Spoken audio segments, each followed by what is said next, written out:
What if I told you that the things a person craves most are the very things they'll never, ever ask for out loud? Well, today we're going to explore a perspective that claims this isn't just a possibility, it's a fundamental truth when it comes to desire. So let's really dive into this. The whole idea here is that what a woman might truly want often stays hidden, communicated not through words, but through actions, through feelings, through tension. The argument is that desire operates on this deeper, subconscious level, speaking a language most of us have forgotten how to hear. It's a pretty bold claim, so let's break down what it's all about. And hey, before we get any further, if you find ideas like this thought-provoking, do me a favor and hit that subscribe button and ring the little bell. That way you won't miss out on what we explore next. Okay, so let's start with what this framework sees as the central problem. A huge disconnect between what's being said and what's actually being felt. It's like there's an unspoken language of desire, and a lot of people are missing the translation. To explain this, the perspective points to a classic idea from psychology called cognitive dissonance. All it really means is that there can be a gap, a real conflict between what someone says they want, what seems logical and right, and what their gut, their nervous system truly desires. And this chart really lays that conflict bare. The argument is that so many men get lost because they're listening only to the words, the polite, logical, socially scripted requests. But in doing so, they completely miss the behavioral cues. This viewpoint insists that behavior is the older, more honest language. It's a direct line to how someone is really responding. And that's where desire actually lives. So does this idea have any real backing? Well, the perspective points to science, and it shifts our focus away from something simple like affection to a much more powerful primal driver, craving. And this right here is a really crucial point. The research mentioned suggests that total comfort and predictability, they don't really spark intense desire. What does is something called strategic uncertainty. It's not about chaos or being unreliable. It's a controlled, confident unpredictability that creates that feeling of excitement and anticipation, that little spark of not knowing exactly what's coming next.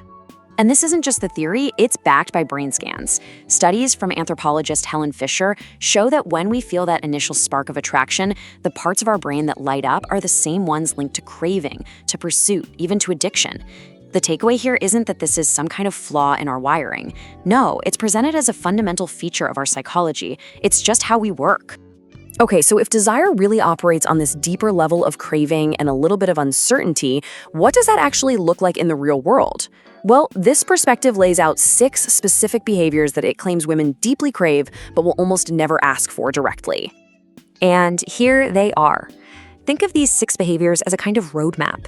They're designed to help you speak that older, deeper language of desire we were just talking about. So let's go through them one by one.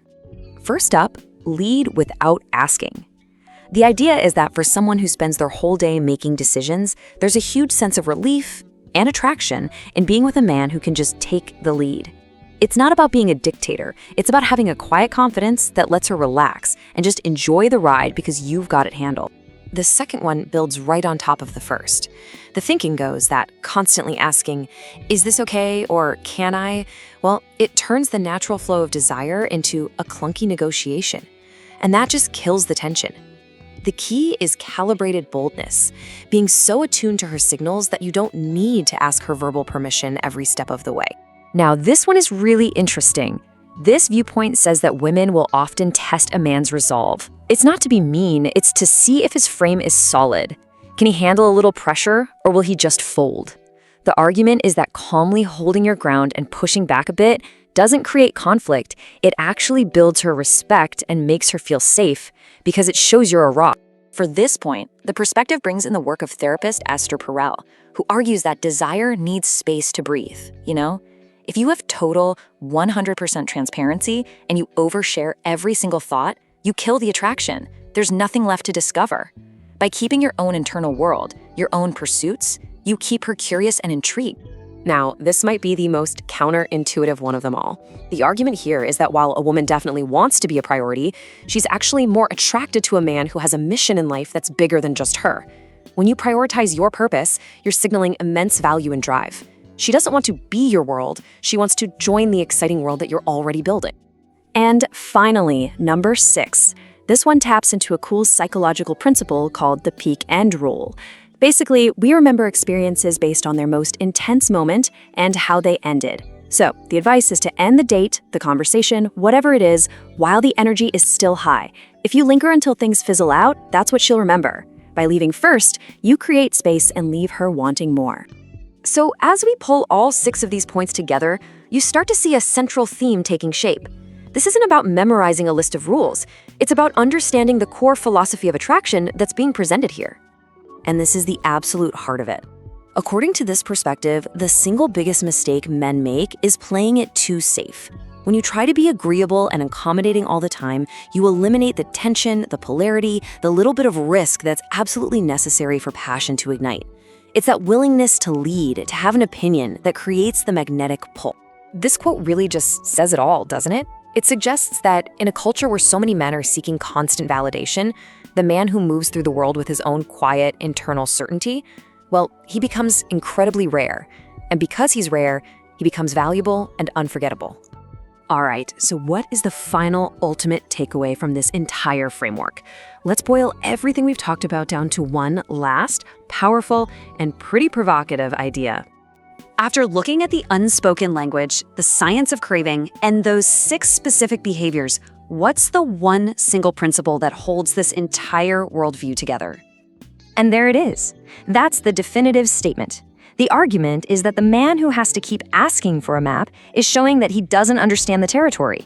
True deep attraction, in this view, is built on a foundation of confident understanding and intuition, not a constant logical negotiation.